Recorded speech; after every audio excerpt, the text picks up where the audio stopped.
The Red Room by H.G. Wells. "It's your own choosing," said the man with the withered arm once more. I heard the faint sound of a stick and a shambling step on the flags in the passage outside.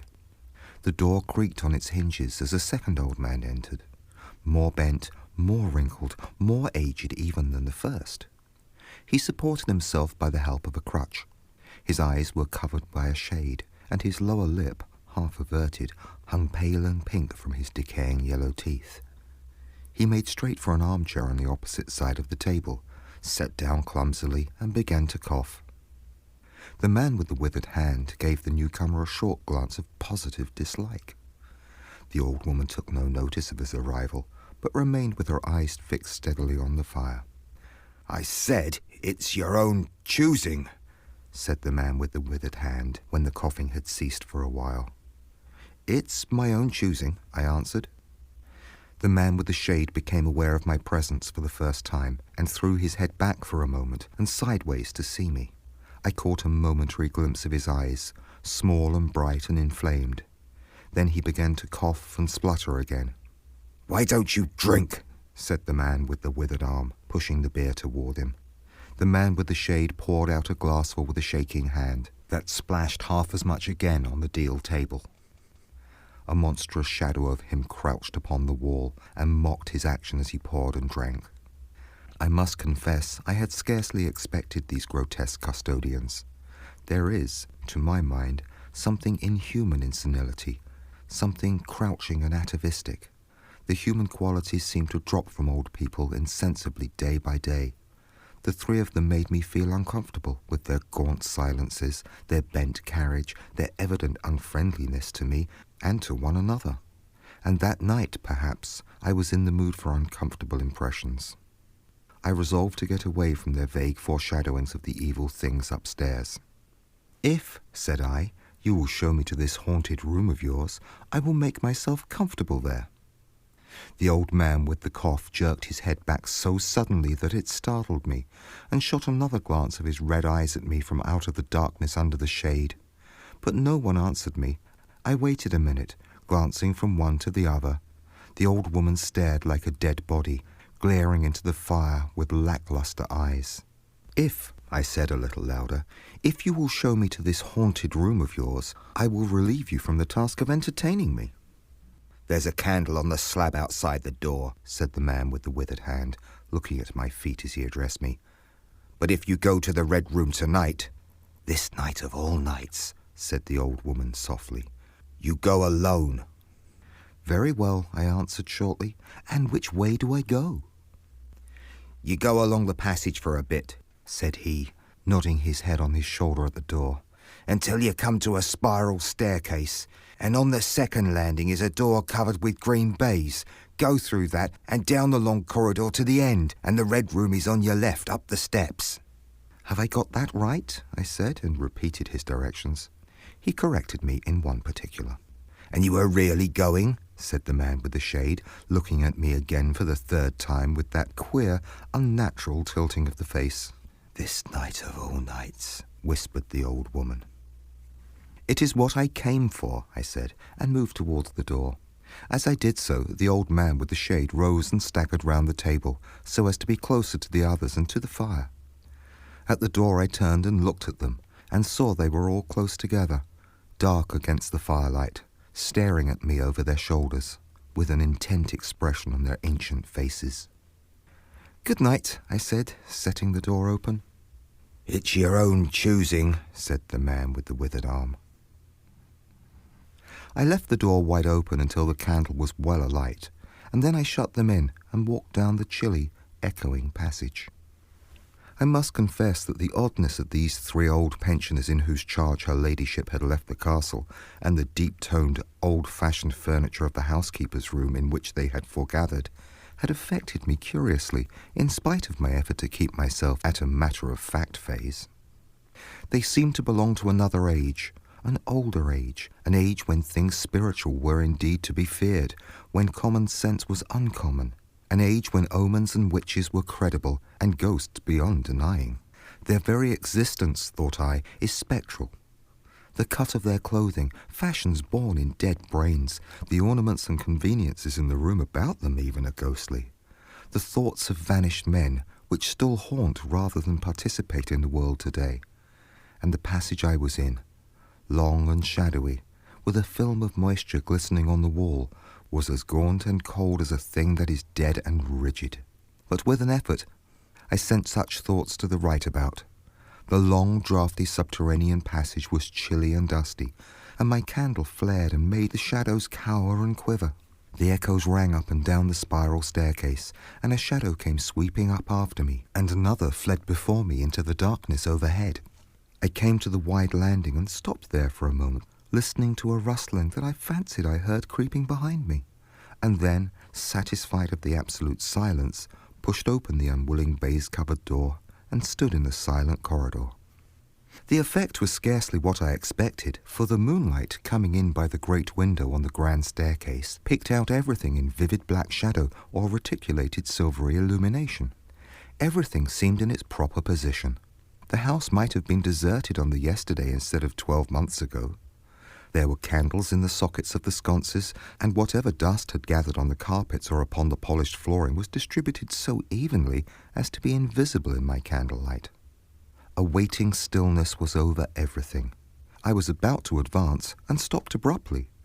A bronze group stood upon the landing, hidden from me by a corner of the wall, but its shadow fell with marvelous distinctness upon the white panelling and gave me the impression of someone crouching to waylay me. The thing jumped upon my attention suddenly. I stood rigid for half a moment perhaps. Then, with my hand in the pocket that held the revolver, I advanced, only to discover a Ganymedean eagle glistening in the moonlight. That incident for a time restored my nerve, and a dim porcelain Chinaman on a buhl table, whose head rocked as I passed, scarcely startled me. The door of the Red Room and the steps up to it were in a shadowy corner.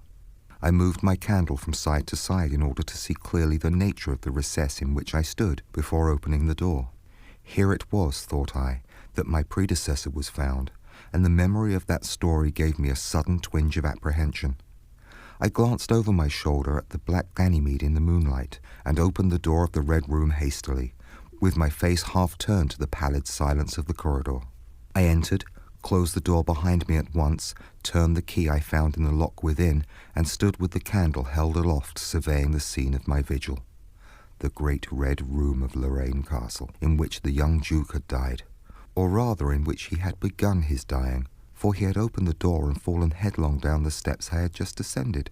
That had been the end of his vigil, of his gallant attempt to conquer the ghostly tradition of the place, and never, I thought, had apoplexy better served the ends of superstition. There were other and older stories that clung to the room, back to the half-incredible beginning of it all, the tale of a timid wife and the tragic end that came to her husband's jest of frightening her. And looking round that huge shadowy room with its black window bays, its recesses and alcoves, its dusty brown-red hangings and dark, gigantic furniture, one could well understand the legends that had sprouted in its black corners, its germinating darkness. My candle was a little tongue of light in the vastness of the chamber. Its rays failed to pierce to the opposite end of the room, and left an ocean of dull red mystery and suggestion, sentinel shadows and watching darknesses beyond its island of light, and the stillness of desolation brooded over it all. I must confess some impalpable quality of that ancient room disturbed me. I tried to fight the feeling down. I resolved to make a systematic examination of the place, and so, by leaving nothing to the imagination, dispel the fanciful suggestions of the obscurity before they obtained a hold upon me. After satisfying myself of the fastening of the door, I began to walk around the room, peering round each article of furniture, tucking up the valances of the bed and opening its curtains wide. In one place there was a distinct echo to my footsteps. The noises I made seemed so little that they enhanced rather than broke the silence of the place. I pulled up the blinds and examined the fastenings on the several windows. Attracted by the fall of a particle of dust, I leaned forward and looked up the blackness of the wide chimney. Then, trying to preserve my scientific attitude of mind, I walked round and began tapping the oak panelling for any secret opening. But I desisted before reaching the alcove. I saw my face in a mirror. White. There were 2 big mirrors in the room, each with a pair of sconces bearing candles, and on the mantel shelf too were candles in china candlesticks. All these I lit one after the other. The fire was laid, an unexpected consideration from the old housekeeper, and I lit it to keep down any disposition to shiver, and when it was burning well, I stood round with my back to it and regarded the room again. I had pulled up a chintz-covered armchair and a table to form a kind of barricade before me. On this lay my revolver, ready to hand. My precise examination had done me little good, but I still found the remoter darkness of the place and its perfect stillness too stimulating for the imagination. The echoing of the stir and the crackling of the fire was no sort of comfort to me. The shadow in the alcove at the end of the room began to display that undefinable quality of a presence, that odd suggestion of a lurking, living thing that comes so easily in silence and solitude. And to reassure myself, I walked with a candle into it and satisfied myself there was nothing tangible there. I stood that candle upon the floor of the alcove and left it in that position. By this time I was in a state of considerable nervous tension, although to my reason there was no adequate cause for my condition. My mind, however, was perfectly clear. I postulated quite unreservedly that nothing supernatural could happen, and to pass the time I began stringing some rhymes together, in Goldsby fashion, concerning the original legend of the place. A few I spoke aloud, but the echoes were not pleasant. For the same reason I also abandoned, after a time, a conversation with myself upon the impossibility of ghosts and haunting. My mind reverted to the 3 old and distorted people downstairs, and I tried to keep it upon that topic. The sombre reds and greys of the room troubled me. Even with its 7 candles, the place was merely dim. The light in the alcove flaring in a draught, and the fire flickering, kept the shadows and penumbra perpetually shifting and stirring in a noiseless, flighty dance. Casting about for a remedy, I recalled the wax candles I had seen in the corridor, and with a slight effort, carrying a candle and leaving the door open, I walked out into the moonlight and presently returned with as many as 10. These I put in the various knick-knacks of china with which the room was sparsely adorned, and lit and placed them where the shadows had lain deepest, some on the floor, some in the window recesses, arranging and rearranging them until at last my 17 candles were so placed that not an inch of the room had but the direct light of at least one of them. It occurred to me that when the ghost came, I could warn him not to trip over them. The room was now quite brightly illuminated. There was something very cheering and reassuring in these little silent streaming flames, and to notice their steady diminution of length offered me an occupation and gave me a reassuring sense of the passage of time. Even with that, however, the brooding expectation of the vigil weighed heavily enough upon me. I stood watching the minute hand on my watch creep towards midnight. Then something happened in the alcove. I did not see the candle go out. I simply turned and saw that the darkness was there, as one might start and see the unexpected presence of a stranger. The black shadow had sprung back to its place. "By Jove," I said aloud, recovering from my surprise, "that draft's a strong one." And taking the matchbox from the table, I walked across the room in a leisurely manner to relight the corner again. My first match would not strike, and as I succeeded with the second, something seemed to blink on the wall before me. I turned my head involuntarily and saw that the 2 candles on the little table by the fireplace were extinguished. I rose at once to my feet. "Odd," I said. "Did I do that myself in a flash of absent-mindedness?" I walked back, relit one, and as I did so, I saw the candle in the right sconce on one of the mirrors wink and go right out, and almost immediately its companion followed it. The flames vanished as if the wick had been suddenly nipped between a finger and thumb, leaving the wick neither glowing nor smoking, but black. While I stood gaping, the candle at the foot of the bed went out, and the shadows seemed to take another step towards me. "This won't do," said I, and first one and then another candle on the mantel-shelf followed. "What's up?" I cried, with a queer high note getting into my voice somehow. At that, the candle on the corner of the wardrobe went out, and the one I had relit in the alcove followed. "Steady on," I said. "Those candles are wanted," speaking with a half-hysterical facetiousness, and scratching away at a match the while for the mantel candlesticks.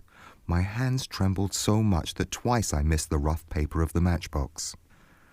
As the mantel emerged from darkness again, 2 candles in the remoter end of the room were eclipsed.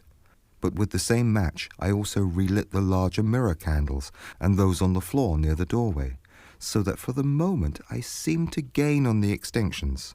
But then, in a noiseless volley, there vanished 4 lights at once in different corners of the room, and I struck another match in quivering haste, and stood hesitating whither to take it. As I stood undecided, an invisible hand seemed to sweep out the 2 candles on the table. With a cry of terror, I dashed at the alcove, then into the corner, and then into the window, relighting 3 as 2 more vanished by the fireplace, and then, perceiving a better way, I dropped matches to the iron-bound deed box in the corner and caught up the bedroom candlestick.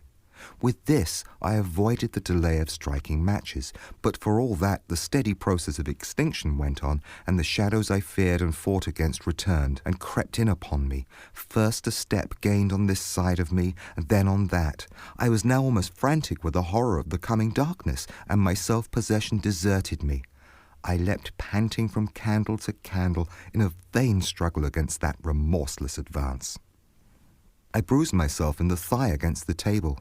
I sent a chair headlong. I stumbled and fell and whisked the cloth from the table in my fall. My candle rolled away from me, and I snatched another as I rose. Abruptly this was blown out as I swung it off the table by the wind of my sudden movement, and immediately the 2 remaining candles followed. But there was light still in the room, a red light that streamed across the ceiling and staved off the shadows from me. The fire! Of course I could still thrust my candle between the bars and relight it. I turned to where the flames were still dancing between the glowing coals and splashing red reflections upon the furniture, made 2 steps towards the grate, and incontinently the flames dwindled and vanished. The glow vanished, the reflections rushed together and disappeared, and as I thrust the candle between the bars, darkness closed upon me like the shutting of an eye, wrapped about me in a stifling embrace, sealed my vision, and crushed the last vestiges of self-possession from my brain. And it was not only palpable darkness, but intolerable terror. The candle fell from my hands. I flung out my arms in a vain effort to thrust that ponderous blackness away from me, and lifting up my voice, screamed with all my might, once, twice, thrice. Then I think I must have staggered to my feet.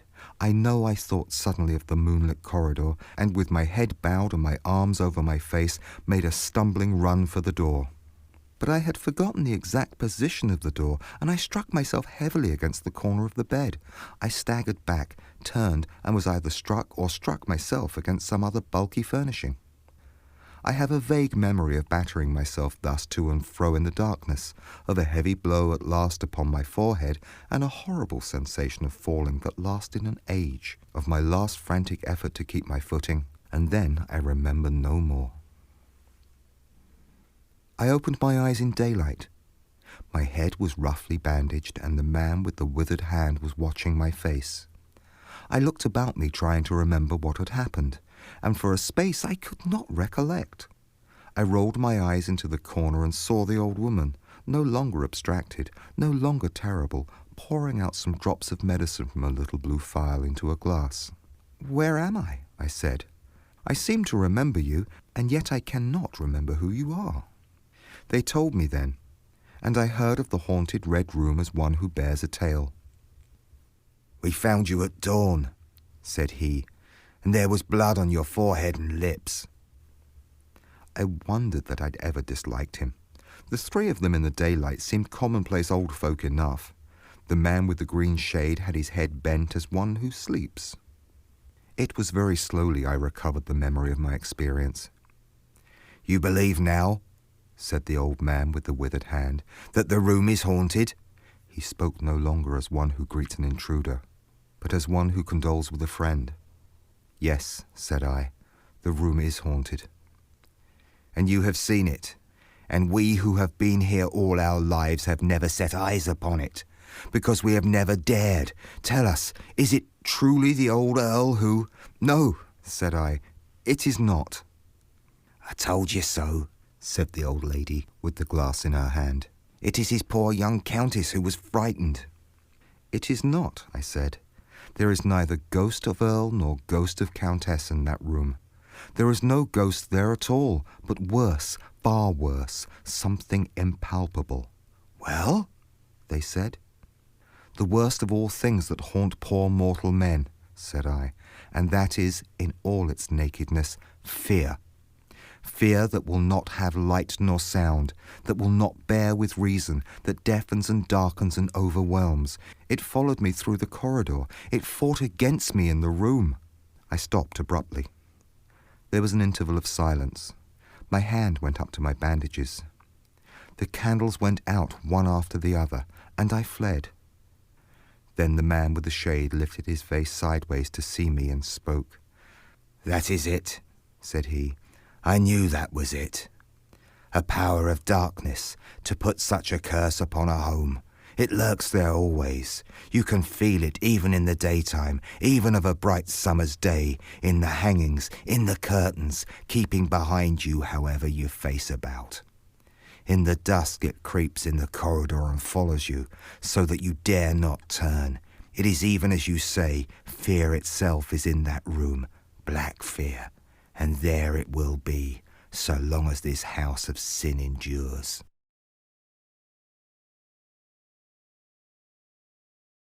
End of The Red Room by H.G. Wells. Recording by Peter Bishop.